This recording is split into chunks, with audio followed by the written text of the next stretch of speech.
Sudah mulai pukul 7.20. Bismillahirrahmanirrahim. Assalamualaikum warahmatullahi wabarakatuh. Selamat datang di Peer Support Spesialis. Pertemuan kali ini melanjutkan dari pertemuan kemarin, yaitu mengenai pertemuan 3, skizofrenia bagian 2, dengan pemateri Ibu Dr. Gina Nindya-Jati, spesialis kejiwaan dari Departemen Psikiatri RSCM. Ada satu poin dari materi hari ini, yaitu mengenai pilihan legal, hospitalisasi, dan perawatan komunitas. Dalam kurung pengantar cakupan dan batasan UU Kesehatan Jiwa, tinjauan mengenai proses hospitalisasi, peran-peran staf di rumah sakit dan di komunitas.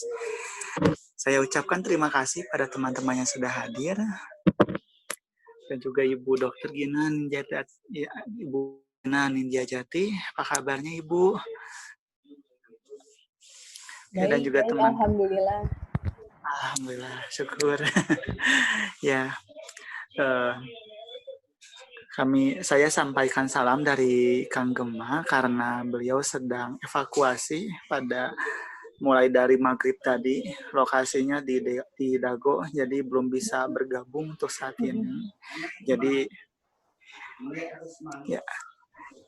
Jadi berikutnya saya yang akan pandu workshop kali ini.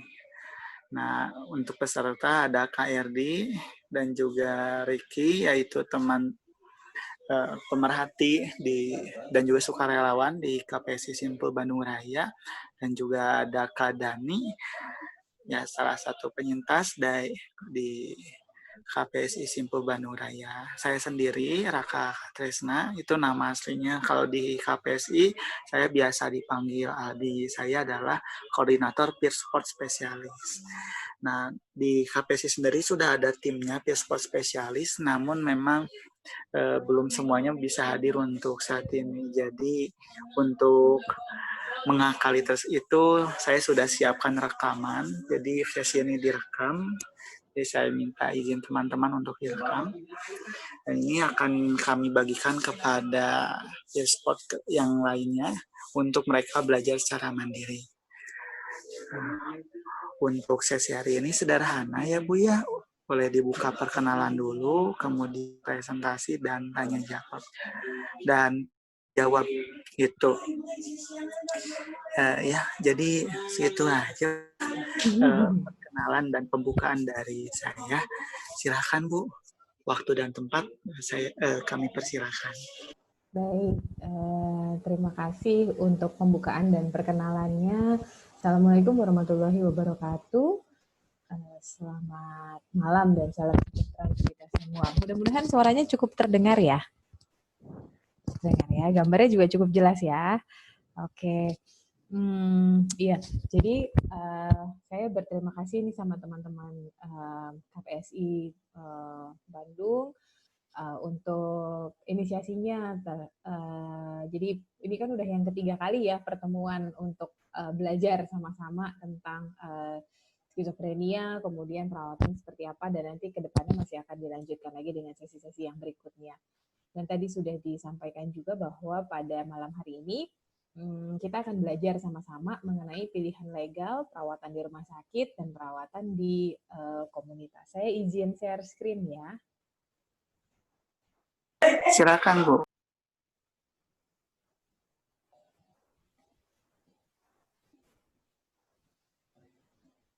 Kelihatan ya?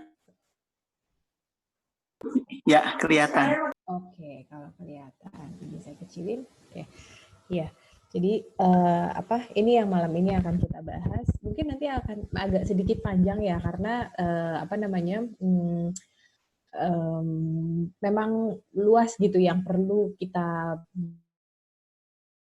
Tapi sebenarnya kalau mau dibikin pendek banget bisa gitu, tapi sayang aja kalau misalnya ada hal-hal yang kemudian kita nggak tahu, padahal ternyata itu penting buat kelanjutan kita mengerjakan peran kita sebagai seorang peer support specialist di KPSI ini. Selain untuk membantu membantu teman-teman yang lain, juga ini perlu kita ketahui supaya posisi kita makin kuat, posisi kita juga aman gitu dalam kita membantu dan memberdayakan orang-orang yang ada di lingkungan sekitar kita gitu.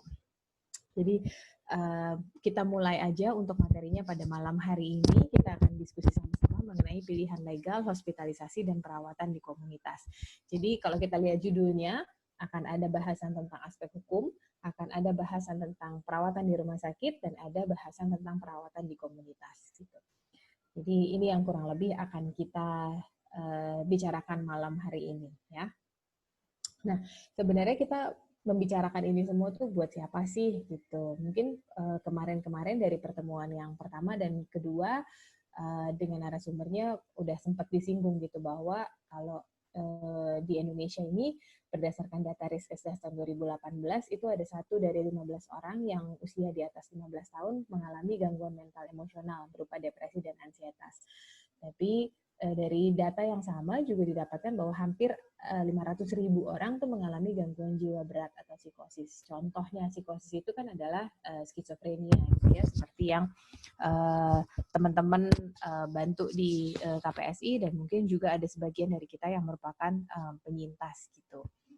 Nah, kalau kita, itu kan tadi di seluruh Indonesia gitu. Kalau kita bicara tentang, karena ini di Jawa Barat, di Bandung gitu ya, kita bicara tentang kondisi di Bandung itu sendiri, sebenarnya di masyarakat kan banyak orang yang sehat gitu, tapi ada juga orang-orang yang beresiko tinggi selain orang-orang yang memang sudah sakit gitu, yang mungkin tergabung di dalam KPSI sebagai penyintas atau sebagai orang yang kita dampingi dan segala macam. Tapi ada juga orang-orang yang sebenarnya punya resiko tinggi.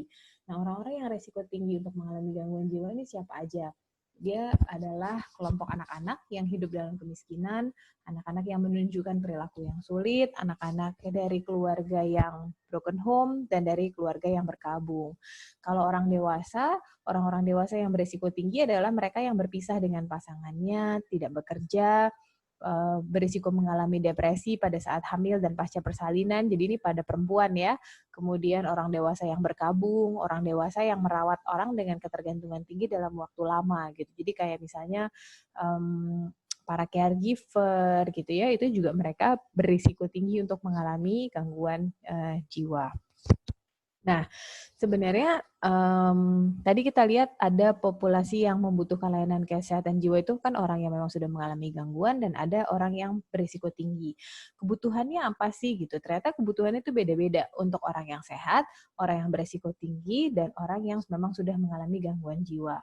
Kalau untuk kelompok orang-orang yang masih sehat, maka layanan kesehatan jiwanya akan bertujuan untuk meningkatkan status kesehatan dan kesehatan jiwa di masyarakat. Jadi bukan cuma status kesehatan fisik, tapi juga status kesehatan jiwanya. Kalau untuk kelompok orang yang berisiko tinggi, maka kebutuhan layanan kesehatan jiwanya berupa pengenalan dan tindakan segera, sehingga bisa dilakukan penanganan secepat mungkin supaya nggak sampai mengalami gangguan. Nah, bagaimana dengan orang yang sudah mengalami gangguan jiwa? Nah, ini kebutuhannya tentu akan lebih banyak gitu ya, karena kondisinya kan lebih khusus gitu. Dia perlu advokasi, perlu edukasi gitu ya. Perlu juga dipikirkan bagaimana nih jaminan kesehatannya, punya BPJS nggak gitu ya kalau untuk berobat, karena kan ternyata sangat membantu nih punya jaminan kesehatan kayak gini. Kalau belum punya bisa diurusin apa enggak gitu. Terus juga butuh akses ke layanan kesehatan jiwa. Jangan sampai nanti bisa sekali datang tapi pas harus kontrol nggak bisa datang lagi gitu. Kemudian orang dengan gangguan jiwa juga perlu terapi yang adekuat untuk mengontrol gejalanya gitu. Baik itu pengobatan maupun yang non-obat. Perlu juga layanan kayak misalnya kunjungan rumah atau layanan rumah gitu ya. Dan dilakukan peningkatan kapasitas untuk keluarga bisa merawat orang dengan gangguan jiwa yang ada di dalam keluarga tersebut. Kebutuhan lainnya adalah sistem rujukan sesuai kebutuhan. Ada kasus-kasus yang bisa ditangani di puskesmas, tapi ada yang butuh ke rumah sakit. Nah, ini bisa dirujuk apa enggak? Kemudian selain pengobatan juga butuh rehabilitasi. Nanti kalau udah selesai rehabilitasi butuh modal usaha atau lapangan pekerjaan.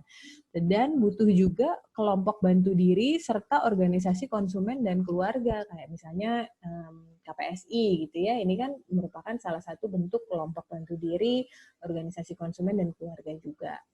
Kemudian orang dengan gangguan jiwa juga butuh untuk difasilitasi bisa kembali ke keluarga dan ke masyarakat. Misalnya tadinya dirawat di rumah sakit, dia mau balik lagi ke masyarakat, itu kan perlu penyesuaian, perlu banyak belajar lagi gitu. Dan juga perlu pengembangan layanan di tempat kediaman atau tempat tinggal yang kita sebut sebagai residential care. Termasuk di sini adalah layanan rawat harian atau daycare. Jadi ada yang membantu mengurus atau melakukan fungsi sehari-harinya. Nah, kalau kita bicara tentang orang dengan gangguan jiwa yang butuh layanan, orang dengan resiko tinggi yang butuh layanan, dan populasi sehat yang juga butuh layanan, tentu kita perlu mundur lagi sedikit bahwa kalau kita mau mengadakan layanan-layanan tersebut, sebenarnya secara hukum aturannya gimana sih di Indonesia, gitu ya?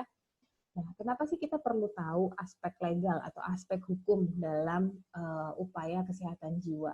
Karena kita perlu lihat apakah aturan yang ada di Indonesia ini itu sejalan dengan rencana pengembangan tempat kita berkarya. Ya, misalnya teman-teman berkaryanya di KPSI gitu ya, punya organisasi, mau jadi peer support spesialis gitu kan, punya cita-cita pengen begini, pengen begitu.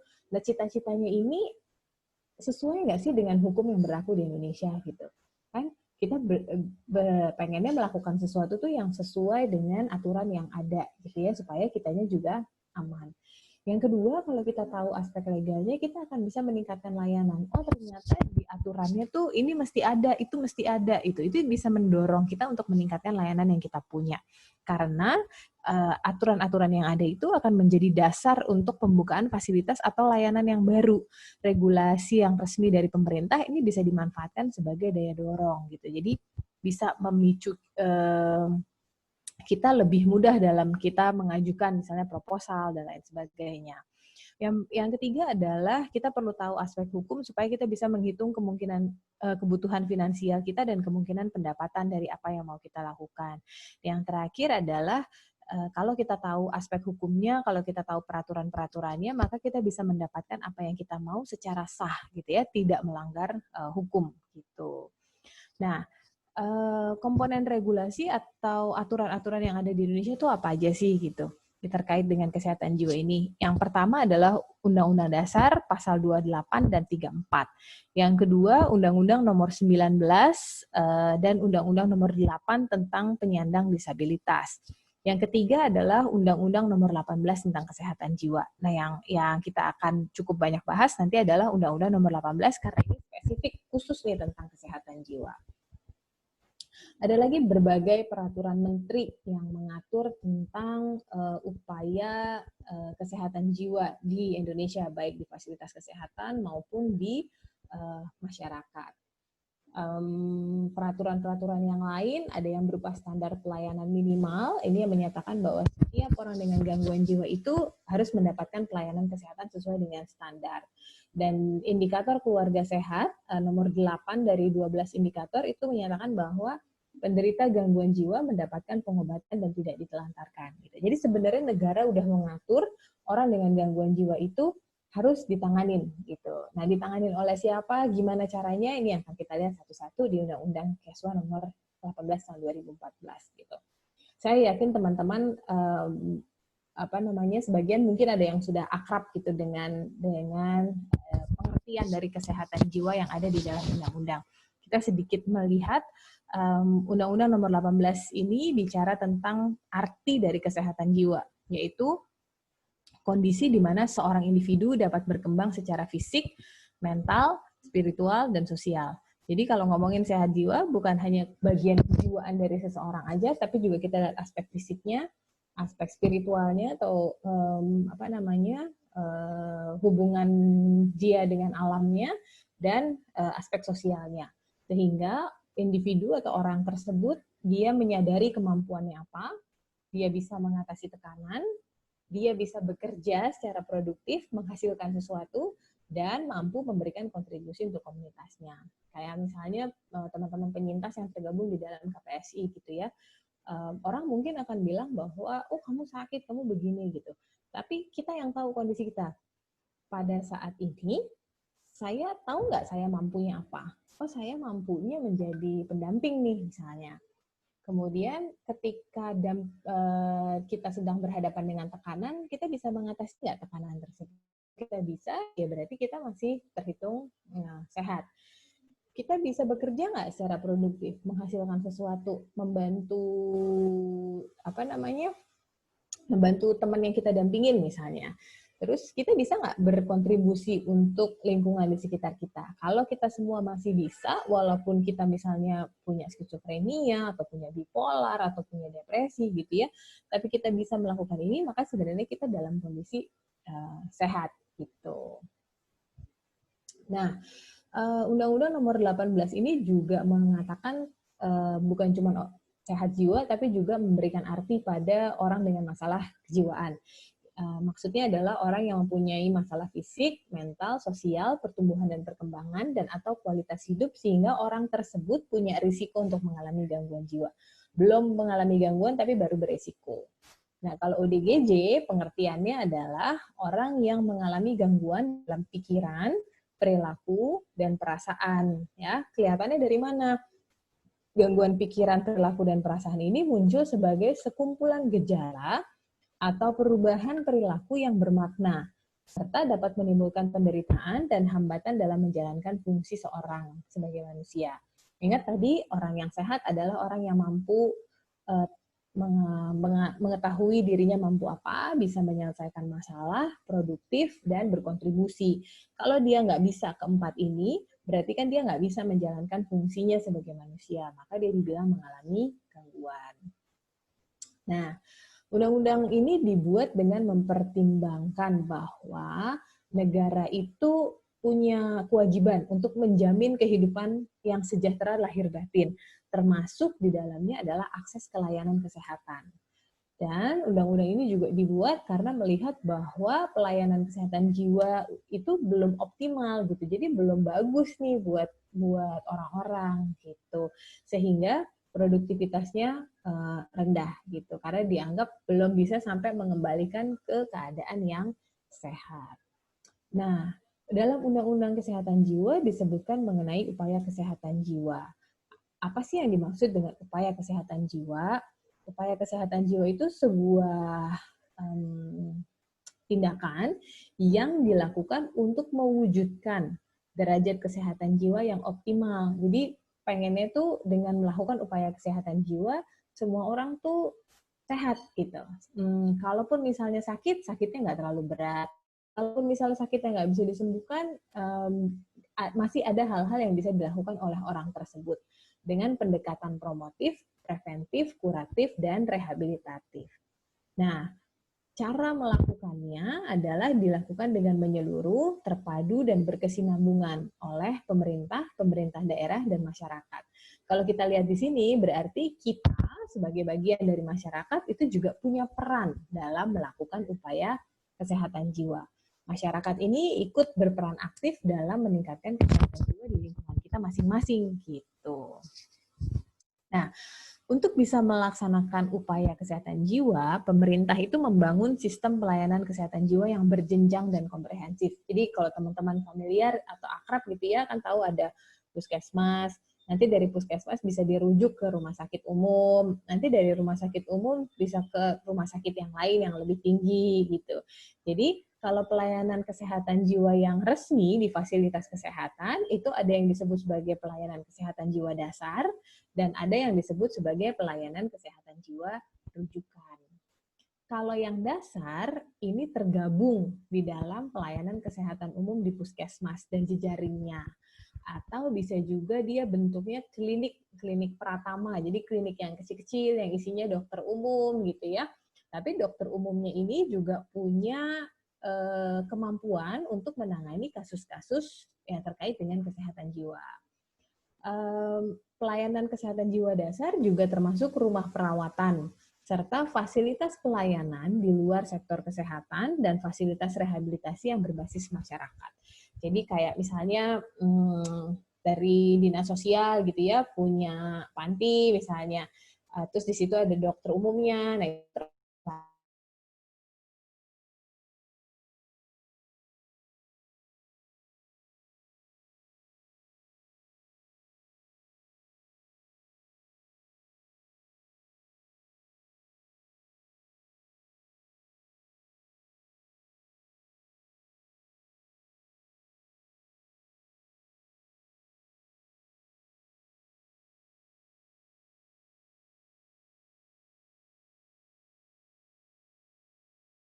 melakukan keempat hal ini, tentu dia harus mampu mengurus diri sendiri, harus mampu berobat sendiri, mampu bertanggung jawab, dan mampu bermanfaat untuk lingkungan sekitar. Gitu. Jadi targetnya melakukan pelayanan, baik pelayanan dasar atau pelayanan rujukan, adalah supaya orang dengan gangguan jiwa ini mampu mengerjakan 4 hal ini. Gitu. Nah, ini semua bisa dicapai melalui layanan di fasilitas kesehatan maupun layanan di fasilitas non-kesehatan. Gitu. Nah, kita sekarang mulai masuk nih ke bagian yang kedua, layanan kesehatan jiwa di Indonesia. Tadi kita udah ngomongin aspek hukumnya, peraturannya apa sih yang ada, dan apa hal apa yang dibahas di dalam peraturan itu, serta di mana peran kita. Ternyata kesehatan jiwa itu diatur dalam berbagai undang-undang, bahkan dia punya undang-undang khusus yang mengatur tentang upaya layanan kesehatan jiwa, dan di situ ada keterlibatan masyarakat, gitu ya. Layanan kesehatan jiwa, kalau kita lihat di Indonesia sistemnya tuh bentuknya segitiga begini, gitu. Jadi makin ke atas, makin sedikit jumlahnya. Nah, kalau kita lihat dari paling bawah sampai ke paling atas, ini dari yang sifatnya sangat umum sampai dengan yang sangat khusus. Kita lihat ternyata yang paling banyak jumlahnya tersedia adalah pelayanan di tingkat individu dan di keluarga, gitu ya. Karena kalau kita ngitung, kita ngandelin layanan kesehatan jiwa hanya di RSJ, ternyata RSJ di Indonesia itu cuma ada 45 se-Indonesia, gitu. Tapi kalau orang dan keluarga ini kan menyebar di mana-mana. Sehingga yang perlu dikuatkan adalah yang di bawah ini. Gimana caranya kita sebagai orang, gimana caranya kita sebagai keluarga, bagaimana caranya kita sebagai teman-teman itu bisa memberikan kontribusi atau kita bisa melakukan sesuatu untuk membantu menjaga kesehatan jiwa, baik kita sendiri, anggota keluarga kita, ataupun orang-orang yang ada di sekitar kita. Gitu. Nah, kalau kita ngomongin tadi kan yang paling banyak tersedia itu adalah yang di masyarakat. Karena kalau yang profesional, ini berdasarkan data tahun 2018, jumlah profesional kesehatan jiwa di Indonesia itu ternyata nggak banyak. Psikiater jumlahnya sekitar 1.200-an. Mungkin sekarang udah nambah 1.500-an ya. Ada 451 psikolog klinis yang terdaftar. Perawat jiwanya ada 6.500. Nah, ini pun sebagian besar terpusat di kota-kota besar, terutama di Jawa. Jadi mungkin kita masih lebih beruntung gitu ya, yang tinggal di Bandung, yang tinggal di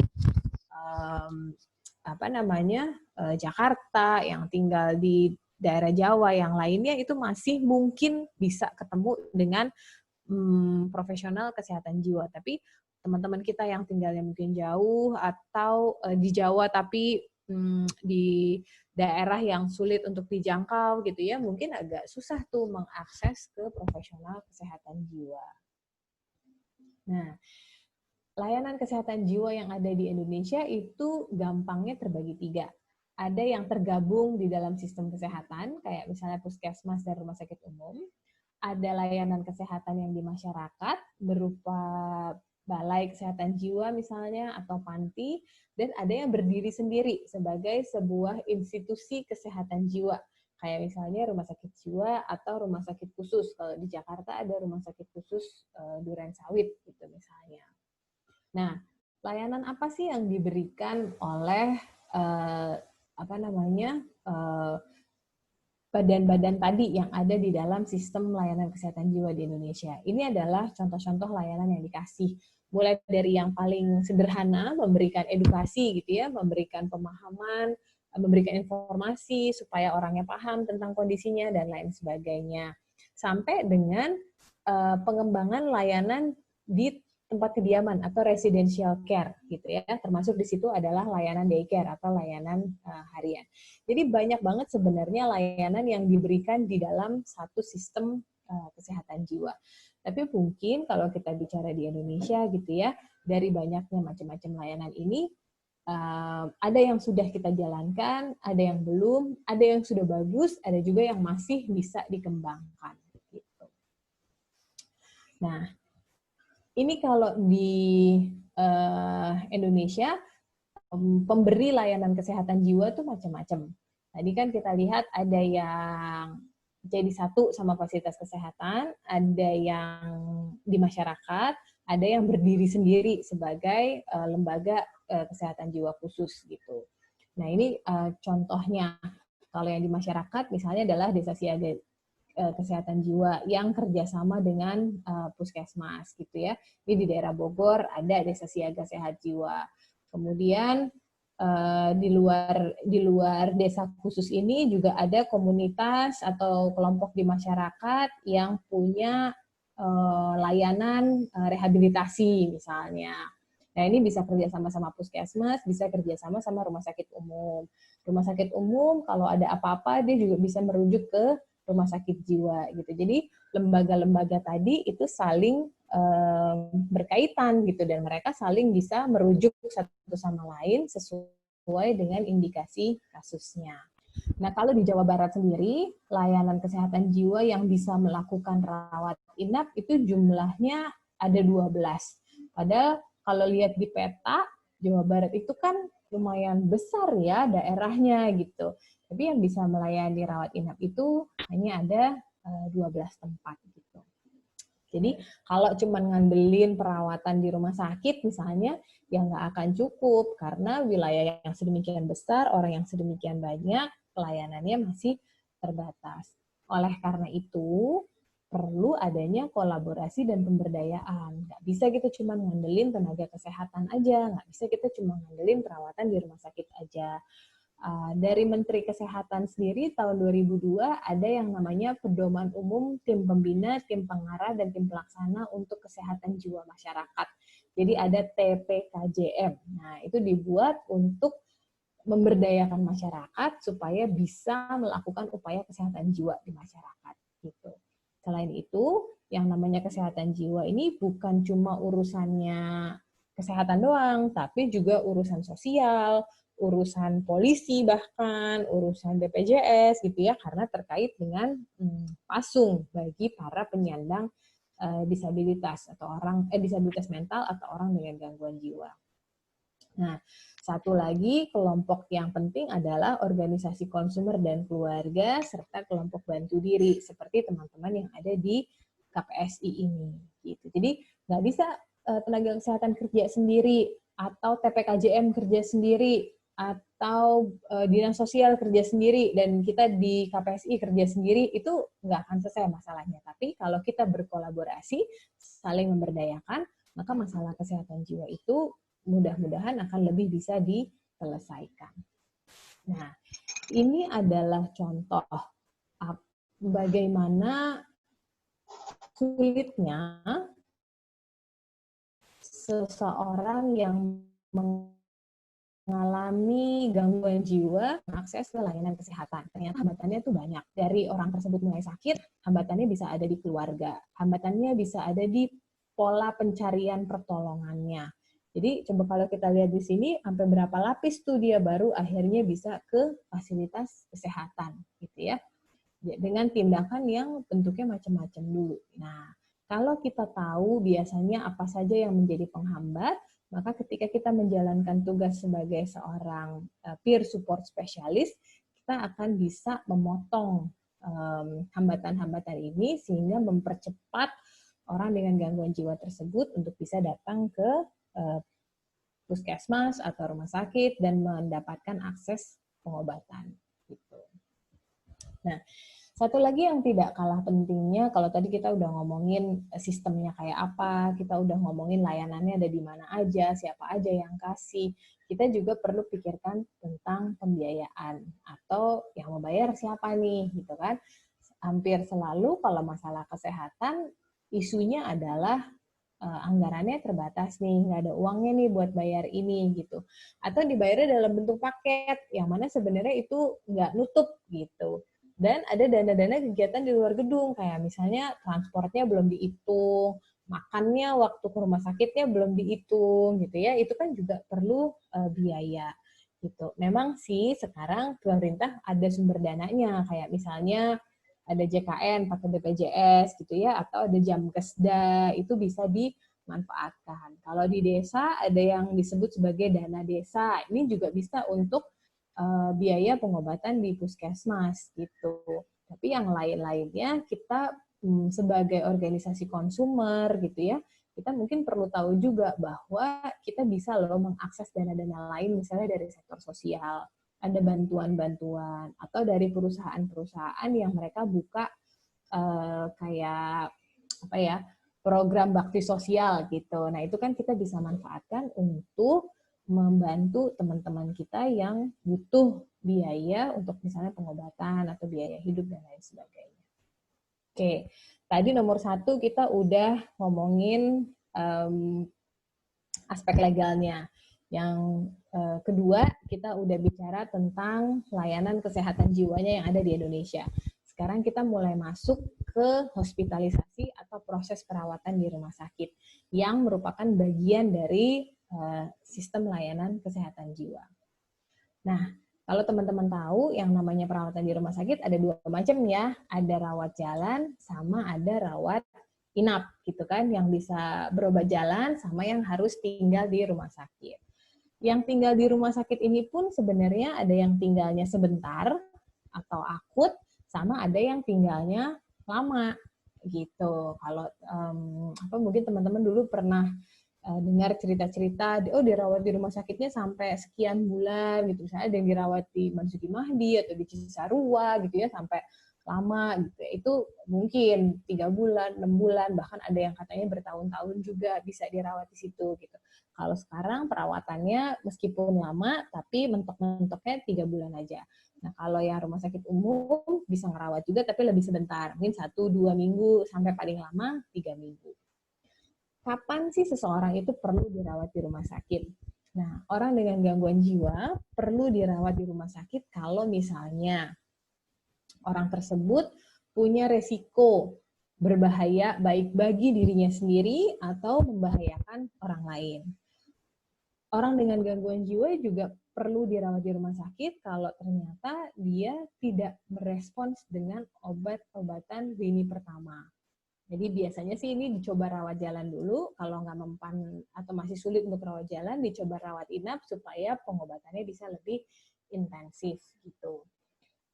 Orang dengan gangguan jiwa yang punya gangguan jiwa penyerta, termasuk penyalahgunaan alkohol atau narkoba gitu ya, itu perlu juga dilakukan perawatan di rumah sakit, baik rawat jalan maupun rawat inap.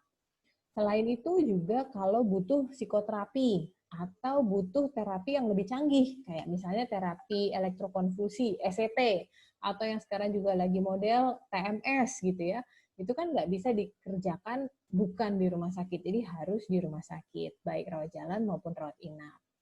Nah, indikasi perawatan di rumah sakit atau kebutuhan untuk perawatan di rumah sakit juga dilakukan buat orang yang punya masalah psikososial yang kronis. Misalnya fungsi sosial atau fungsi pekerjaannya sangat-sangat terganggu gitu ya, berat sekali ininya keadaannya. Ya, itu perlu dibantu dengan perawatan di rumah sakit. Baik untuk kondisi yang akut, yang baru saja terjadi, atau kondisi kronis yang sudah lama terjadi. Nah, kalau berdasarkan apa yang terjadi di Jakarta gitu ya, yang saya pelajari dari teman-teman yang ada di Puskesmas, paling sering orang dengan gangguan jiwa itu diminta untuk ke rumah sakit kalau dia punya 1, kecenderungan untuk menyakiti diri, 2, butuh obat yang di luar kewenangannya Puskesmas, 3, terapi yang dibutuhkan hanya ada di rumah sakit. Ini adalah 3 alasan tersering kenapa orang dengan gangguan jiwa sampai mendapatkan penanganan di rumah sakit, baik itu rawat jalan maupun rawat inap. Kalau udah nyampe di rumah sakit tuh sebenarnya diapain aja sih gitu. Nah, mungkin nanti bisa sharing pengalaman juga ya gitu ya, ngapain aja sih di rumah sakit gitu. Nah, saya sebagai yang kerja di rumah sakit, biasanya yang kami lakukan tentu ada pemeriksaan psikiatriknya, memberikan terapi obat-obatan, ada terapi yang non-obat juga, kemudian melakukan rehabilitasi baik di fase akut maupun yang jangka panjang, sama melakukan konseling obat gitu. Nah, gimana sih ngerjainnya gitu? Tadi kan kita tahu perawatan di rumah sakit itu ternyata bukan cuma rawat inap aja, tapi juga ada rawat jalan gitu. Bentuk polinya bisa macam-macam tergantung rumah sakitnya gitu ya. Tapi sekarang kalau di rumah sakit umum itu trennya poli psikiatri atau poli jiwa itu udah gabung tuh sama poli-poli yang lain gitu. Jadi orang lain juga tahu bahwa oh ada dokter jiwa di situ, oh ada kliniknya ya buat kesehatan jiwa gitu. Jadi nggak apa ya, nggak terpisah lagi sendiri atau jadi nggak ngerasa nggak nyaman dan lain sebagainya karena ruangannya bisa dibikin rapi, bisa dibikin bagus dan bisa dibikin tergabung bareng sama klinik-klinik yang lain gitu. Bahkan ini kalau di sebuah rumah sakit tempat saya bekerja, itu klinik psikiatrinya atau klinik jiwanya itu bersebelahan dengan klinik kulit kelamin gitu. Dan itu nggak apa-apa, ya. Nah, ini fasilitas di rumah sakit untuk rawat inapnya. Kebetulan juga di tempat saya bekerja gitu. Kadang-kadang kan kita punya bayangan, kalau rumah sakit untuk ngerawat di rumah kalau orang dengan gangguan jiwa dirawat di rumah sakit serem tempatnya begini begitu gitu ya. Ternyata sama aja sama perawatan lainnya di rumah sakit gitu. Pintunya pintu yang biasa gitu kan, jendelanya juga jendela yang biasa, terbuka gitu kan. Gampang diakses, nggak ada jeruji-jeruji gitu. Jadi nggak ada tuh bayangan kayak yang rumah sakit zaman dulu atau yang kayak di film-film gitu, nggak. Rumah sakitnya sama seperti rumah sakit untuk masalah kesehatan yang lain gitu. Bahkan ada fasilitas-fasilitas nih di dalam ruang perawatannya gitu ya untuk membantu pemulihan orang dengan gangguan jiwa. Kayak misalnya ini gitu ya, ada papannya gitu ya, ada ruang kegiatan dan segala macam untuk tempat kita berkreasi gitu. Jadi di dalam juga nggak bosen gitu. Nah ini contoh bentuk ruangannya gitu ya. Bisa ada banyak orang yang ada di situ, berinteraksi sama banyak orang gitu. Jadi bukan berarti kalau di bangsal jiwa gitu ya, terus jadi sepi, nggak ketemu orang, kita nggak bisa berteman dan lain sebagainya, enggak. Karena justru di sini tempatnya kita berlatih gitu. Nah, kalau tadi udah lihat fasilitasnya seperti apa, sekarang kalau di rumah sakit orang-orangnya siapa aja sih yang ada gitu ya. Yang pertama di rumah sakit itu ada dokter umum. Dokter umum ini tugasnya dia menangani kasus-kasus yang umum, dia jaga IGD juga. Jadi kalau misalnya kita datang ke rumah sakit dalam kondisi gawat darurat, ya kita akan ketemu dokter umum ini di IGD. Nanti dia yang akan memutuskan jalur pengobatannya, dirujuk ke psikiater atau gimana gitu ya. Berikutnya ada perawat. Perawat selama di rumah sakit tentu dia yang membantu, yang memberikan asuhan gitu ya, membantu orang dengan gangguan jiwa untuk bisa memulihkan kondisi kesehatannya, membantu untuk mengelola penyakit dan gejalanya selama ada di rumah sakit, dan membantu untuk mencapai fungsi level maksimal sampai dengan mandiri melalui proses penyembuhan. Perawat juga punya fungsi sebagai komunikator. Jadi biasanya nih perawat deket banget nih sama teman-teman yang dirawat di ruangan gitu ya, karena mereka yang paling tahu apa sih kekuatannya, kelemahannya, dan kebutuhan pasiennya gitu. Karena kita suka berpikir, nggak usah lah cerita macam-macam gini, nanti cuma dinasehatin, nanti cuma di komentarin dan lain sebagainya. Padahal justru sebenarnya mereka perlu tahu kita ini butuhnya apa sih gitu. Jadi kalau misalnya ditanya, diajak ngobrol, ya kita bisa cerita karena tugas mereka sebenarnya adalah ngertiin kita gitu. Untuk membantu kita juga tahu kira-kira apa sih yang kita bisa lakukan selama perawatan itu. Nah, perawat juga punya peran sebagai edukator untuk memberikan penjelasan tentang prosedur perawatan yang kita jalani di rumah sakit. Tadi kita udah lihat ada dokter, ada perawat, berikutnya adalah psikolog. Di beberapa rumah sakit, psikolog ikut menangani atau membantu perawatan orang dengan gangguan jiwa. Ini dia menangani kasus-kasus klinis biasanya. Dan bisa juga untuk menangani masalah-masalah yang non-psikiatrik. Misalnya kalau ada masalah hubungan, masalah ketaatan, gitu ya, kesulitan-kesulitan dalam kehidupan sehari-hari, ini psikolog sangat bisa membantu. Di puskesmas pun sekarang udah mulai ada psikolog-psikolog. Jadi kita bisa manfaatkan ketemuan dengan psikolog untuk meningkatkan kondisi kesehatan jiwa kita. Staf yang lain di rumah sakit adalah, kalau rumah sakit umumnya itu ada spesialis jiwanya, kita akan ketemu dengan psikiater di sana. Tentu perannya adalah untuk menangani masalah gangguan jiwa. Jadi ada gangguan pikiran, perasaan, dan perilaku yang muncul. Kemudian psikiater juga berperan untuk melakukan advokasi terhadap pasien, perawat, dan petugas kesehatan yang lainnya. Kalau di rumah sakit yang besar, kayak misalnya rumah sakit umum pusat, atau di rumah sakit jiwa gitu ya, ada yang namanya terapis okupasi.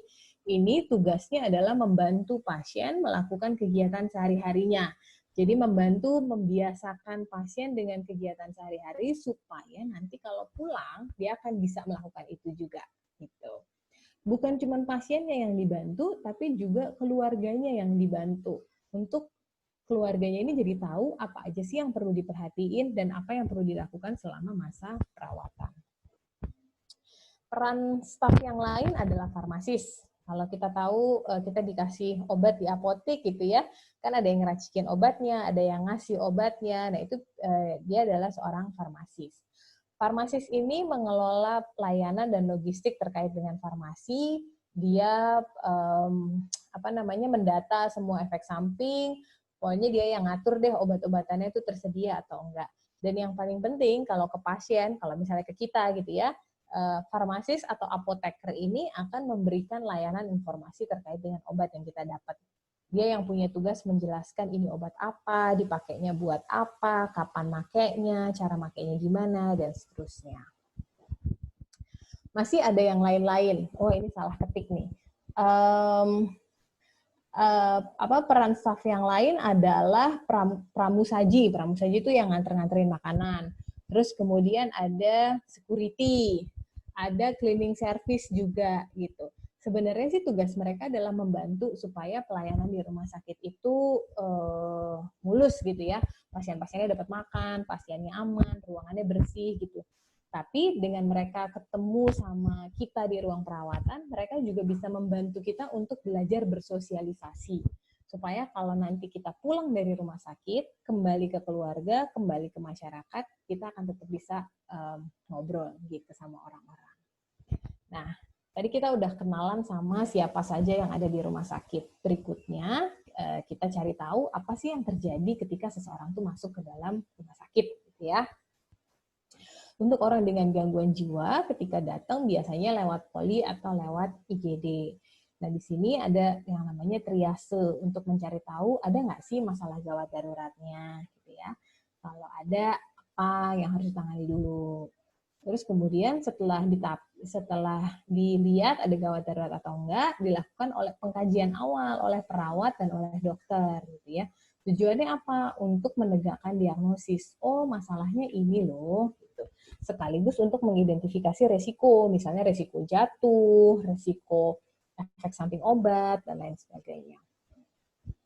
Kalau udah dikaji, udah tahu diagnosisnya apa, udah tahu resikonya apa, kemudian dilakukan pengkajian lanjutan. Bisa dilakukan pemeriksaan-pemeriksaan penunjang atau tambahan sesuai dengan keperluan dan mendalami kasusnya. Baru deh habis itu disusun masalahnya apa, target pengelolaannya gimana, terus dikasih tata laksana dan dievaluasi secara berkala, baik itu dirawat jalan maupun dirawat inap. Tentunya kalau dirawat inap, nanti ada tindak lanjutnya apakah pasien ini perlu dirujuk, jadi bisa ditangani di sini atau enggak. Kalau perlu dirujuk, mau dirujuk kemana, disiap-siapin. Kalau misalnya dirawat di situ juga, maka dilakukan perawatan di ruang rawat yang sesuai. Nanti kalau udah dirawat, baru kemudian terakhir adalah disusun rencana pemulangannya gitu. Targetnya nanti pulang udah harus bisa apa nih gitu. Fungsinya apa yang udah mulai balik. Gitu. Nah, ini adalah pihak-pihak yang terlibat saat melakukan rawat inap. Ya, intinya perawatan di rumah sakit itu juga bukan cuma kerjaan satu orang aja, dokter aja atau perawat aja, enggak, tapi kerja dari banyak pihak seperti yang tadi kita udah bahas di depan. Dan selama di rumah sakit ini, pasien atau orang dengan gangguan jiwa yang dirawat itu diberikan asuhan-asuhan serta diberikan edukasi. Nah, kalau dia sudah selesai dengan perawatan di rumah sakit, maka orang tersebut akan kembali ke komunitas, pulang ke keluarganya atau ke lingkungan tempat tinggalnya. Nah, kalau di rumah sakit, semuanya itu serba direncanakan, ya. Mulai dari perawatannya itu direncanakan, dan obat-obatannya, alat-alat yang dipakai, sama prasarana yang ada itu juga serba direncanakan. Nggak bisa kita nggak pakai rencana, terus pengen ngasih obat ini, obat itu, nggak bisa. Jadi semuanya serba direncanakan. Nah, kalau di rumah sakit, peer support specialist ada peranannya nggak sih? Gitu. Ternyata ada. Gitu. Ternyata peer support specialist itu perannya bukan cuma di komunitas, tapi di rumah sakit pun sebenarnya bisa. Gitu. Kalau di luar negeri udah banyak dilakukan, tapi kalau di sini mungkin perlu kerjasama dengan rumah sakitnya gitu ya, supaya teman-teman peer support specialist ini bisa masuk dan mendampingi di rumah sakit untuk memberikan pelayanan non klinis gitu. Tadi kita udah bahas tentang aspek legal, kita udah bahas tentang sistem layanan kesehatan jiwa, kita udah bahas tentang pelayanan di rumah sakit, maka kita masuk ke perawatan di komunitas, bagian yang terakhir. Nah, kesehatan jiwa di komunitas itu adalah satu prinsip dan praktik yang diperlukan untuk mempromosikan kesehatan jiwa pada masyarakat setempat, gitu ya. Dengan memperhatikan kebutuhan masyarakat di situ apa, membangun tujuan hidup dan kekuatan orang dengan gangguan jiwa, mengembangkan jejaring, dan menyelenggarakan layanan berbasis bukti serta berorientasi pada pemulihan. Gitu. Jadi harus ada dasarnya dan orientasinya adalah pada pemulihan atau recovery. Kenapa kita perlu layanan kesehatan jiwa di komunitas? Karena macam-macam alasannya gitu. Tapi yang jelas adalah karena tadi kita lihat ternyata tenaga kesehatan aja nggak cukup. Ya, jadi perlu bantuan, perlu upaya dari masyarakat juga. Gitu. Nah, kita melakukan layanan kesehatan jiwa di komunitas, ini salah satu tujuannya juga adalah untuk menurunkan stigma dan memperbaiki akses layanan, supaya nggak terlalu muter-muter kemana-mana, seperti contoh di tadi gambar yang kuning-kuning itu. Ini juga berbagai alasan yang menyatakan kenapa kita perlu melakukan layanan kesehatan jiwa di komunitas. Yang salah satunya adalah memberdayakan masyarakat itu sendiri. Nah, siapa saja yang kita temui di komunitas? Kalau tadi ingat kita di bagian depan, kita juga bahas bahwa orang itu ternyata ada orang dengan gangguan jiwa, ada orang dengan risiko tinggi, dan ada kelompok orang yang sehat. Maka orang-orang inilah yang akan kita temui di komunitas kita. Orang yang sehat misalnya tetangga atau orang-orang di lingkungan sekitar dampingan kita. Kelompok risiko tinggi misalnya keluarga dampingan. Nah, orang dengan gangguan jiwa adalah orang yang kita dampingi, misalnya gitu. Tugas kita sebagai peer specialist itu beda-beda tergantung dari kita ketemu sama siapa nih. Kita ketemu yang sehat kah, yang berisiko tinggi, atau dengan gangguan jiwa. Kalau kita ketemu dengan yang masih sehat, maka tugas kita adalah meningkatkan kesadaran mereka tentang kesehatan jiwa, meningkatkan status kesehatan jiwa mereka, meningkatkan pemahaman, penerimaan, dan menyadarkan bahwa kita semua punya peran, serta meningkatkan kesehatan keluarga. Untuk yang kelompok berisiko tinggi, maka kita tugasnya adalah bisa mendeteksi dini, jadi secara cepat mengenali ini ada masalah apa enggak ya, gitu ya. Terus mengembangkan jejaring dan melakukan intervensi krisis. Kalau ada masalah, yang paling pertama kali mesti dilakukan itu apa? Gitu. pada kelompok orang dengan gangguan jiwa, tugas kita sebagai peer specialist adalah meningkatkan kesadaran publik untuk mengurangi stigma, meningkatkan status dan peranan kesehatan jiwa dari orang tersebut, meningkatkan kesehatan dan peran dari keluarga, kemudian meningkatkan fungsi pekerjaan, pendidikan, perumahan, dan kegiatan ekonomi mandiri pada orang dengan gangguan jiwa. Ini adalah jenis-jenis perawatan yang ada di komunitas, gitu ya. Dan nggak semuanya harus dilakukan oleh peer support specialist. Jadi ini ada ahlinya sendiri-sendiri. Tapi kita bisa berperan di masing-masing itu, terutama untuk memberikan dukungan individual, melakukan perawatan di rumah, serta melakukan program untuk mendukung anggota keluarga dan caregiver. Siapa aja sih orang-orang yang dirawat di komunitas? Orang-orang yang dirawat di komunitas adalah orang-orang yang mampu menjaga keamanan diri sendiri dan orang lain, orang-orang yang bisa melakukan pengobatan rawat jalan, dan orang-orang yang punya masalah psikososial, tapi dukungan sosialnya masih dapat diusahakan. Gitu. Kalau tadi kita bicara tentang jenis-jenis pelayanannya, maka sekarang tindakannya apa? Tindakannya kalau di komunitas itu ada penyuluhan kesehatan, ada perawatan di rumah, dan upaya untuk reintegrasi atau memasuki kembali kehidupan sosial yang tadinya sebelumnya misalnya terputus karena orangnya dirawat di rumah sakit. Nah, kalau dirawat di rumah sakit, tadi tenaganya lumayan banyak. Kalau dirawat di komunitas, ini bisa menjadi satu tantangan tersendiri. Contoh-contoh masalah yang mungkin ada di perawatan komunitas, misalnya jangan-jangan kalau udah dikasih terapi nggak mempan.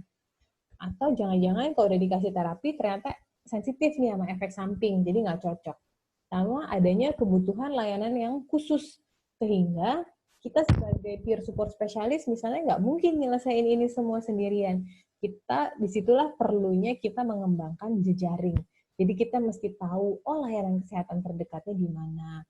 Oh yang bisa dikontaknya cepat siapa, yang bisa bantu transportnya siapa, gitu. Itu merupakan hal-hal yang perlu kita ketahui supaya kita bisa membantu orang-orang yang kita dampingi. Ini juga contoh masalah yang mungkin ada di perawatan komunitas yang mungkin lebih sering kita temuin ya. Orangnya lupa minum obat, atau keluarganya lupa ambil obat, nggak ada aktivitas yang bikin jadi mandiri, keluarganya nggak paham kondisi sakit pasiennya apa, atau nggak punya pengetahuan, dan bahkan masyarakat sekitar juga tidak punya pengetahuan tentang kesehatan jiwa itu apa. Nah, sekarang teman-teman yang berperan sebagai seorang peer support specialist sebenarnya udah tahu belum sih peer support specialist ini apa? Terus siapa saja sih yang bisa menjadi peer support specialist? Kerjanya ngapain aja sama siapa aja yang bisa didampingi gitu. Jadi kalau kita mau melakukan sesuatu, kita mau berperan sebagai seorang peer support specialist, kita mesti ngerti sebenarnya kita apa sih?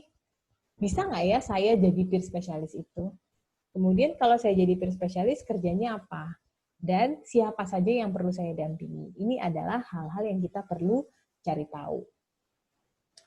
Peran peer support specialist di dalam perawatan komunitas adalah untuk berbagi pengalaman hidup yang dialami secara setara.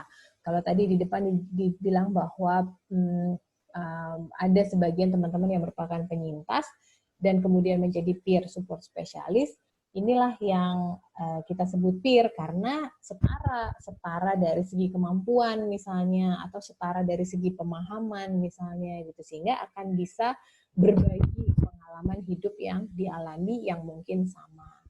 Peran yang lain adalah membangun hubungan yang saling menguntungkan, membantu agar orang yang kita dampingi ini stabil atau setidaknya gejalanya turun. Kita membantu mencari pijakan yang umum dan penetapan tujuan, mempertahankan kepercayaan diri untuk mencapai potensi sepenuhnya, dan mengeksplorasi harapan-harapan sehingga dapat membangun jalur pemulihan.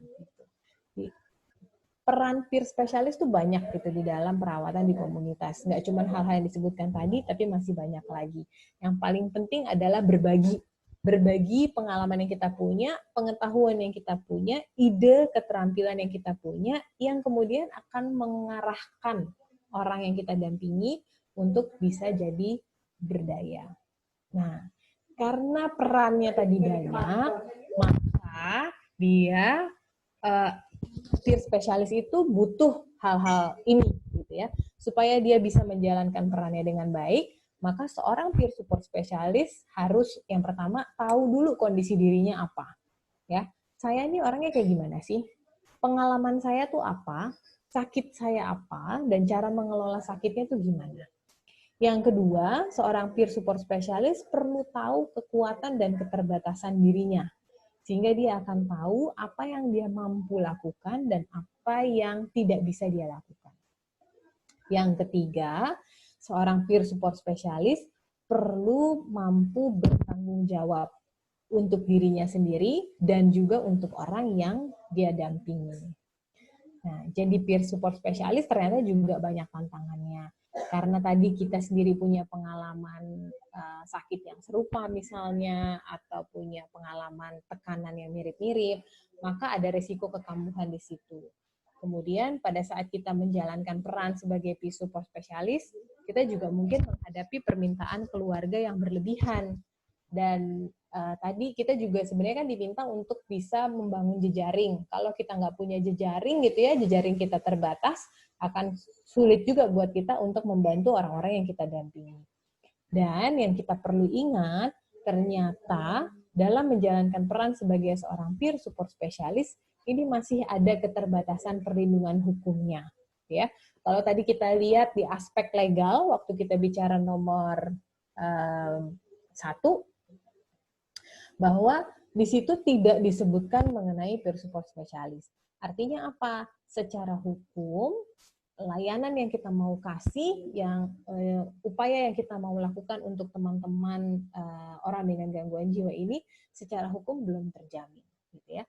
Ini yang kita perlu hati-hati dan kita perlu usahakan ke depannya supaya apa yang kita lakukan ini jadi ada perlindungan hukumnya. Maka hal-hal yang bisa kita upayakan adalah kita sebisa mungkin berada di dalam naungan organisasi. Kayak teman-teman peer support specialist ini merupakan bagian dari KPSI gitu ya. Nah, KPSI sendiri sebagai sebuah organisasi diharapkan juga punya jejaring pendukung perawatan di komunitas. Jadi KPSI-nya ini udah temenan belum sama puskesmas, sama dinas sosial, sama panti dan lain sebagainya. Sehingga kalau ada apa-apa kita bisa hubungin ke mereka.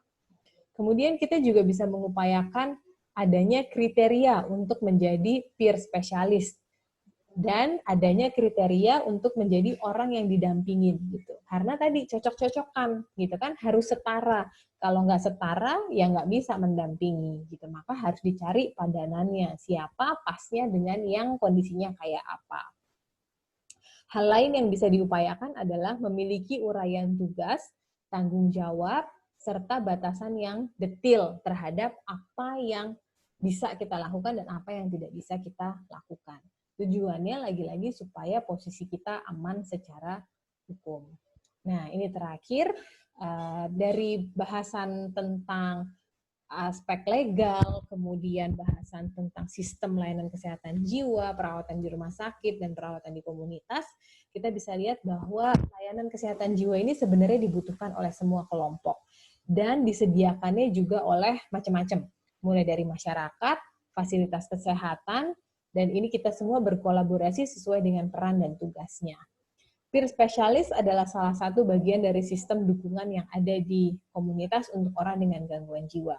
Menjalankan peran sebagai peer specialist itu ada tantangannya tersendiri, sehingga diperlukan upaya khusus agar peer specialist ini terlindung dalam menjalankan perannya di komunitas.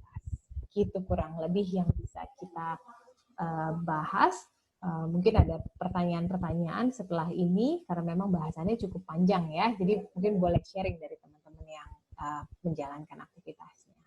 Terima kasih. Luar biasa, terima kasih banyak, Bu. Angga, jika ada teman-teman yang ingin memberikan pertanyaan ataupun cerita, silahkan. Oh ya, sebelum lanjut, saya ada pertanyaan yang titipan dari peer spesialis yang nggak bisa hadir. Ini ada pertanyaan dari Mia. Semisal ke psikiater tuh layanan yang biasanya dikasih apa aja? Apakah konseling bisa cerita banyak gitu kayak ke psikolog? Terus kalau psikiaternya nggak nanya-nanya, apa sih yang harus kita ceritain?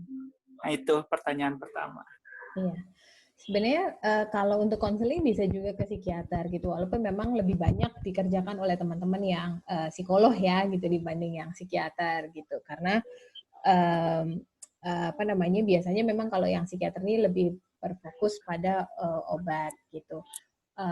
Kemudian jumlah psikiater biasanya kan terbatas, sementara jumlah orang yang perlu dilayani lumayan banyak.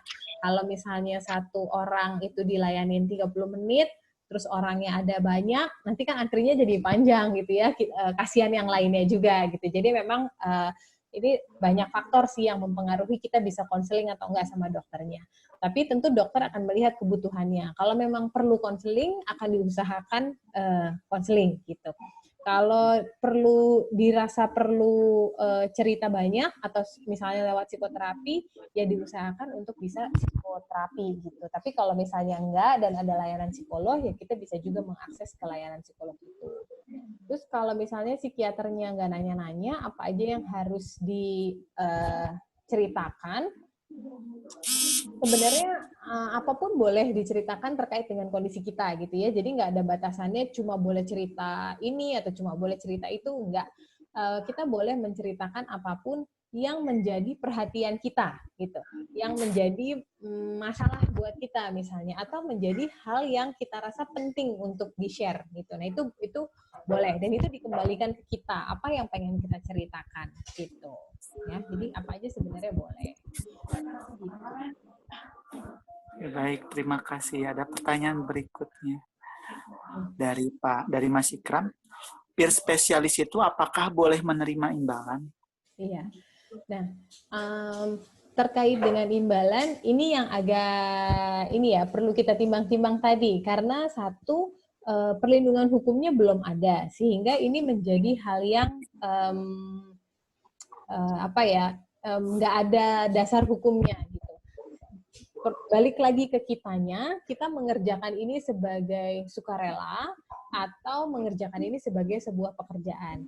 Itu tadi makanya di presentasi yang bagian akhir, hal yang kita bisa upayakan adalah adanya pembagian yang jelas, tugasnya apa, tanggung jawabnya apa gitu ya, yang harus dikerjakannya apa, batasannya sampai di mana, termasuk juga aturan pembiayaan ini, apakah ada biaya yang dibayarkan atau enggak dari dampingannya atau dari keluarga dampingannya gitu. Nah, ini harus diatur. Kalau misalnya sebenarnya bukan boleh atau enggak boleh, tapi aturannya gimana gitu. Kalau mau dibikin bolehnya sih boleh-boleh aja. Yang penting kesepakatannya jelas, aturannya jelas, dasarnya ada gitu. Itu makanya kita perlu tahu aspek hukumnya. Kalau di luar negeri, peer support specialist ini profesional gitu. Jadi memang ada bayarannya. Tapi yang namanya profesional itu kan kayak orang kerja ya gitu ya. Kalau orang profesional kan kerja, berarti harus memenuhi kriteria tertentu, harus bisa melakukan hal-hal tertentu, ada kompetensinya, ada kewenangannya, ada haknya dan ada kewajibannya gitu. Baru kemudian bisa dibayar sesuai dengan harga profesionalnya itu gitu.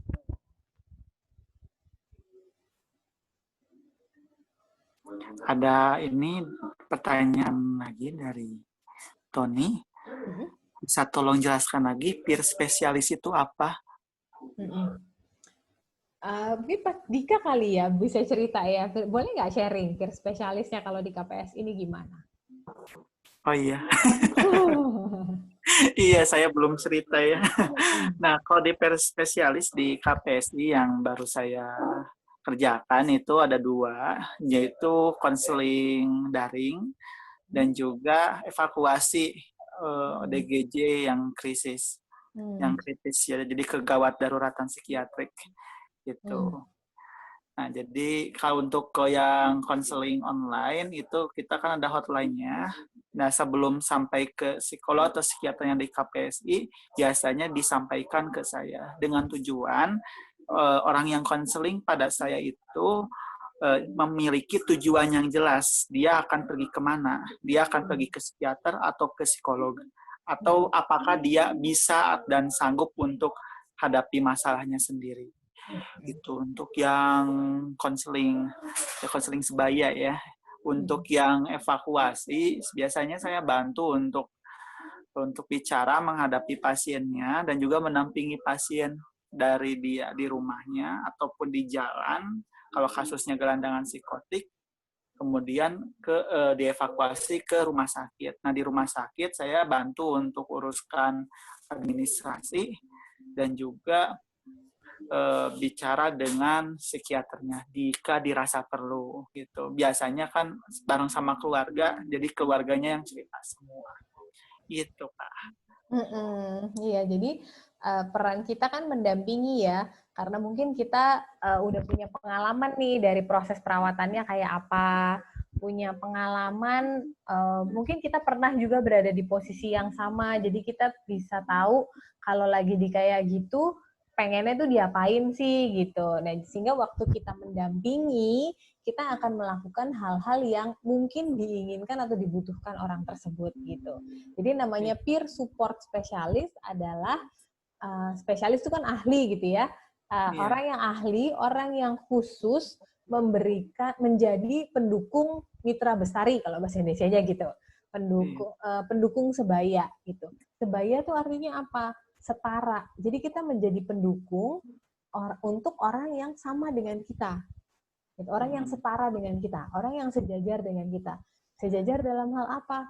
Pemahaman, kemampuan, gitu ya, keadaan. Nah, jadi misalnya tadi sama-sama penyintas dengan diagnosis yang sama, atau sama-sama penyintas dengan derajat keparahan sakit yang sama juga, misalnya kayak gitu. Atau mungkin sebaya karena saya misalnya punya anggota keluarga yang dengan gangguan jiwa, jadi bukan sayanya nih yang jadi penyintas, tapi saya merupakan caregiver gitu ya. Terus saya menjadi pendukung sebaya untuk orang lain yang juga jadi caregiver gitu. Jadi kita sama-sama mendampingi gitu. Jadi namanya peer support specialist adalah ahli yang menjadi pendukung untuk sesamanya gitu. Dengan misalnya tadi yang dilakukan adalah tugas utamanya adalah berbagi pengalaman hidupnya supaya orang yang didampingi itu juga akan bisa melewati saat-saat sulitnya dengan cara apapun yang mungkin terinspirasi dari apa yang sudah kita lewatin. Gitu. Betul. Betul sekali. Makasih banyak sudah terjawab. Kemudian ada pertanyaan berikutnya dari Listia. Selamat malam, Dok. Kakak teman saya ada gejala psikotik, namun tidak mau dibawa ke dokter dan suka mengamuk. Orang tua sudah ke psikiater, namun pasiennya harus dibawa, sedangkan kondisinya belum memungkinkan dibawa ke dokter. Apa yang harus dilakukan oleh keluarga, Dok? Ya, ini ya pertanyaan yang cukup sering masuk nih. Nah, tadi kalau kan boleh dibilang tadi dari peer support spesialisnya KPSI Bandung ada pengalaman untuk evakuasi. Ini biasanya kalau kayak gini-gini gimana nih teman-teman yang di Bandung? Oke, jadi saya jawab. Oke, untuk Kita kasus sharing, yang berbagi pengalaman. bisa. Nah, untuk kasusnya yang di Bandung, evakuasi ini ada di KPS itu ada sistem itu ya, sistem pelaporan. Itu dipegangnya itu sama Kak Raini Alivia. Atau kalau bisa juga lapor lewat Mas Ikram juga. Jadi nanti Mas Ikram akan bantu ke Mbak Raini. Nanti Mbak Raini ini yang akan lapor ke bagian tim T2 Pro KJ yang nanti ada saya di dalamnya. Gitu. Nah, jadi ketika suka mengamuk, sulit dibawa, jadi itu kan nanti bisa kita bantu gitu untuk koordinasi supaya bisa dibawa ke rumah sakit untuk mendapatkan perawatan segera. Memang ya laporannya gercep sih yang tadi Kang Gema itu dia berangkat maghrib, dia laporannya itu dari kemarin tengah malam. Jadi sampai 24 jam. Jadi lapor sekarang 24 jam berikutnya akan ditangani. Ya. Jadi itu salah satu yang bisa dilakukan ya. Mungkin Mas Ikram mau cerita kali pengalamannya. Ya, Mas Ikram boleh dibuka speakernya untuk cerita.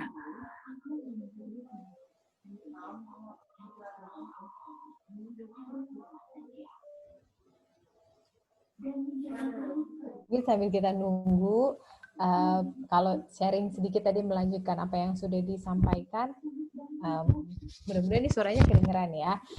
Memang nggak mudah ya kalau misalnya kondisinya lagi nggak kooperatif gitu untuk dibawa ke dokter gitu. Keluarga juga pasti kan merasa sulit nih gimana caranya gitu. Makanya tadi enaknya kalau kita tahu ada orang yang bisa dihubungin, misalnya kayak ini di Bandung gitu kan, udah tahu nih ada KPSI, ada tim evakuasinya gitu ya. Kita bisa menghubungi teman-teman ini meminta bantuan gitu. Apakah sedang memungkinkan nih untuk kita minta bantuan? Karena bisa jadi kan karena kita timnya terbatas gitu ya. Kita juga lagi nolongin orang lain gitu misalnya, atau kita lagi ada urusan lain yang memang nggak memungkinkan untuk kita bantu gitu. Jadi kita mungkin bisa kalau pas kita kebetulan lagi bisa, ya kita bisa membantu mendatangi, kemudian tadi membantu bicara sama yang bersangkutan gitu ya, sampai akhirnya membujuk untuk kita ke dokter. Atau mungkin kita juga bisa melakukan, karena tadi salah satu tugasnya peer spesialis kan juga membangun jejaring ya kan. Kalau kita punya jejaring dengan puskesmas misalnya, atau jejaring dengan rumah sakit yang lain, kita kan bisa kontakkan ke sana gitu, sehingga nanti ada tim kesehatan yang bisa ke rumah. Kalau dari puskesmas biasanya ada tuh layanan-layanan yang datang ke rumah gitu kan untuk melakukan pemeriksaan di rumah, penanganan di rumah, sampai nanti kondisinya lebih stabil dan bisa dibawa untuk rawat jalan misalnya gitu. Jadi ada beberapa hal yang kita bisa lakukan di Mbak Listia. Kita bisa menghubungi organisasi konsumer yang memang ada dan punya tim kayak teman-teman KPSI Bandung ini. Yang kedua adalah bisa menghubungi layanan kesehatan terdekat gitu. Seperti misalnya puskesmas yang memang punya kewenangan untuk menjangkau ke rumah-rumah gitu. Terima kasih. Nah, silakan jika. Oh iya tuh, Listia menjawab. Terima kasih jawabannya, Dok. Iya, terima kasih juga. Jadi mungkin kalau misalnya nanti makin banyak orang yang tahu bahwa KPSI itu ada tim yang kayak gitu, mungkin kan permintaan juga bisa makin tinggi ya gitu. Nah, kalau kayak gitu kan kita udah mulai harus bisa mengatur diri juga gitu. Karena tadi salah satu yang diperlukan untuk menjadi seorang peer support specialist adalah tahu dirinya mampu apa dan tahu batasnya di mana gitu. Mana yang kita masih bisa kerjain, mana yang kita udah perlu serahkan ke orang lain gitu kan. Mana yang jadi kewenangan kita, mana yang enggak. Jadi untuk tim ini pun perlu melakukan penguatan di dalamnya sendiri. Perlu jelas pembagian tugasnya, perlu jelas kewenangannya apa gitu, sehingga kita nggak terlalu capek untuk berusaha menolong semua orang, sementara kemampuan kita sendiri juga kan ada batasannya gitu. Dan yang paling penting adalah kitanya aman. Iya. Nah, ini ada lagi pertanyaan dari Mas Ikram. Kalau mau tahu, Dokter Gina praktek di mana? Saya prakteknya di RSCM dan di RSUI di Jakarta. RSCM di Jakarta, RSUI di Depok sih sebenarnya.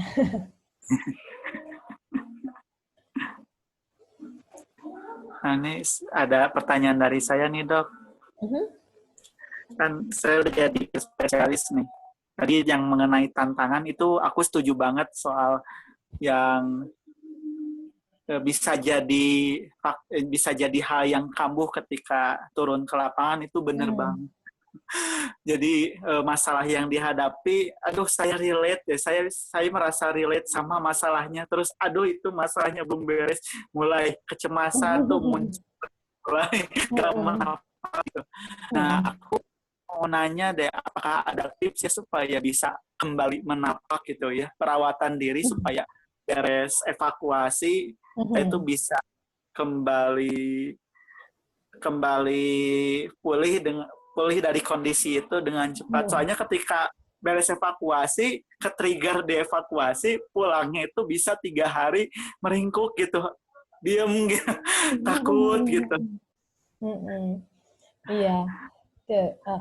Nah, itu yang penting ya tadi Mas Dika ya, bahwa kita perlu perlu tahu diri kita mampunya apa dan perlu tahu batasan kita ada di mana. Kayak misalnya tadi kita udah tahu nih bahwa membantu orang itu saya mampu, tapi setelahnya saya butuh periode istirahat 3 hari gitu misalnya. Gitu. Itu yang kita perlu tahu gitu. Jadi kita nggak akan memaksakan diri dalam waktu 3 hari yang kita lagi memulihkan diri itu, misalnya ada panggilan untuk ada yang lapor nih, gitu. Terus kita memaksakan diri, saya turun deh gitu. Itu kan nggak bagus buat kitanya, gitu. Jadi penting banget syarat-syarat yang harus dipenuhi untuk menjadi peer support specialist. Jadi yang pertama adalah tahu kondisinya apa, sakitnya apa, cara nanganinnya gimana, yang bikin jadi trigger apa, yang bikin ngeredain apa. Gitu. Nah, ini kita perlu belajar. Ya. Kalau kita udah tahu diri kita nih kayak apa, kita akan jadi tahu, saya nih berarti mampunya apa. Batasan saya ada di mana. Karena semua orang pasti punya batasan. Saya juga sebagai dokter punya batasan. Misalnya saya tahu, saya kalau ketemu pasien nggak bisa cuma sebentar gitu. Saya ketemu pasien itu 20-30 menit misalnya. Berarti saya tahu dalam sehari saya cuma bisa ketemu maksimal 10 pasien. Kalau saya lebih dari itu, saya udah nggak bisa bantuin orang. Gitu. Walaupun pasti ada nih pasien, masa nggak bisa nambah dok, gini. Tapi kalau saya maksa, saya bantu, saya akan ngerugiin pasiennya. Dan itu kan bahaya buat pasiennya dan bahaya buat saya. Jadi saya tahu batasan saya 10. Kalau udah lebih dari 10, mohon maaf, sekali saya nggak bisa. Gitu. Sama dengan kita jadi peer spesialis tadi. Kita tahu, saya dalam waktu 1 minggu itu cuma bisa bantu 2 orang. Ya udah, itu aja. Jadi kita juga nggak akan memaksakan diri membantu lebih dari itu. Gitu. Dan misalnya kita juga tahu, karena tadi peer support spesialis itu kan sebaya, berarti kan setara, ya kan, sejajar kemampuannya, pemahamannya, kasusnya, gitu ya, pengalamannya itu sejajar. Nah ini berarti kan cocok-cocokan antara kita dengan orang yang kita bantu. Kalau kasusnya misalnya ternyata lebih berat dari kasus kita nggak nyampe nih, berarti kan kita nggak setara, kita beda posisinya. Jangan maksain kita bantu juga gitu. Jadi tipsnya apa? Paling nomor satunya adalah tahu kita ini siapa, kita ini gimana. Nah kalau itu kita udah tahu, kita udah enak tuh. Kita nggak akan merasa bersalah juga karena kita nggak bisa nolongin, karena memang kita kapasitasnya nggak nyampe. Gitu. Karena kita kapasitasnya nggak sama, nggak apa-apa. Gitu. Nah sekarang tinggal mengembangkan alternatif. Ketika kita lagi nggak bisa membantu langsung, apakah kita bisa membantu dengan cara yang lain? Misalnya, ngubungin ke puskesmas, ya kan? Saya tahu nih, saya lagi nggak sanggup karena kemarin baru nolongin orang lain gitu. Tapi saya punya nomor puskesmas, saya kasih dia nomor puskesmasnya, coba keluarganya ngubungin ke sana. Kan kita bantu juga dengan cara yang kita bisa, gitu. Ya, kalaupun ternyata kita nggak punya, ya nggak apa-apa. Mungkin cara kita membantu adalah, kayaknya teman saya ada deh yang punya nomor puskesmas, coba ya ibu kontaknya ke sana gitu misalnya. Kan bantu juga dengan cara yang berbeda. Nggak apa-apa, karena kita mampunya segitu. Gitu. Ya, betul banget. Makasih banyak. Sekalian tadi yang pertanyaan saya juga menjawab pertanyaannya dari Mas Erdi, sama pertanyaannya sama Mas Raka. Kalau habis evakuasi, energinya habis. Saya bareng Mas Erdi biasanya kalau kerja gitu. Pas evakuasi beres, sama-sama sama-sama diem di rumah gitu. Ya, untuk saya juga betul sih. Saya biasanya seminggu itu minimal 1, cukup 1. Gitu. Iya, Kak. ketika saya ada energi lebih baru oh iya saya bisa satu lagi gitu. Lapor ke Mas Gemanya. Wah, ada lagi nih, Dok. Nanya lagi, Dok. Apakah seseorang yang dulu pernah punya gangguan kecemasan masih boleh untuk jadi psikolog? Pada dasarnya kita semua kan punya kapasitas untuk membantu orang lain gitu ya. Nah tadi membantunya dalam segi apa, sejauh mana kita bisa membantu, dikembalikan lagi ke diri kita masing-masing. Kalau pertanyaannya adalah orang yang punya gangguan kecemasan boleh atau enggak untuk jadi psikolog, mungkin pertanyaannya lebih ke kita tahu nggak kemampuan kita tuh sampai mana. Apakah ketika kita menghadapi kayak misalnya tadi kita memutuskan nih teman-teman di KPSI mau jadi gabung jadi peer support specialist gitu. Nanti kan juga bisa milih-pilih kasusnya mana yang setara dengan saya, yang saya mampu tanganin yang mana, yang saya nggak mampu gimana gitu. Ketika kita mau jadi psikolog pun kita juga begitu. Kita perlu tahu kapasitas kita ada di mana gitu. Kalau kita rasa nanti bertemu dengan kasus yang men-trigger rasa cemas kita, malah membuat kita nggak bisa nolongin orang, ya itu kan kita perlu pertimbangkan lagi gitu. Apakah kita bermanfaat dengan seperti itu? Atau kita misalnya tahu bahwa, oh kalau kasus-kasus yang kayak gini saya bisa, tapi kalau yang kayak gini saya enggak. Tapi kalau jadi psikolog klinis, yang dihadapin kasus-kasus yang kayak gini gitu. Jadi kan kembali ke kitanya lagi, kita tahu nggak kita mampunya apa, bisanya apa, dan batas kita ada di mana. Gitu. Berlatih boleh, cuman tetap kita paham bahwa ada hal-hal yang memang kita nggak bisa lakukan, dan itu nggak apa-apa. Gitu.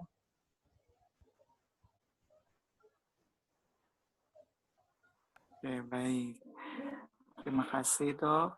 Kemudian, apakah ada pertanyaan lagi dari teman-teman? Silakan. Boleh bicara langsung atau lewat chat.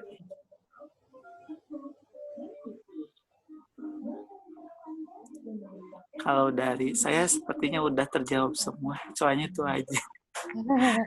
Ya, mudah-mudahan sih ini ya bermanfaat. Memang agak banyak yang kita pelajari dalam satu waktu, tapi mudah-mudahan ini kan nanti materinya di-share juga, dibagi juga, jadi bisa dibaca-baca. Nanti mungkin saya akan benahin dulu sedikit yang tadi salah-salah tulis gitu ya. Bisa dibaca-baca sehingga juga jadi modal buat kita teman-teman di KPSI untuk meningkatkan kualitasnya, sehingga memang bisa punya tim peer support spesialis yang benar-benar. Iya, baik. Oke, mungkin kita buka satu pertanyaan lagi jika ada.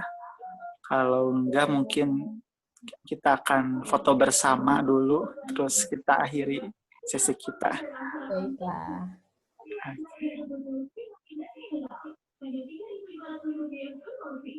Oke, tampaknya belum ada. Kita foto aja kali ya, udah malam juga, mungkin udah waktunya teman-teman juga istirahat.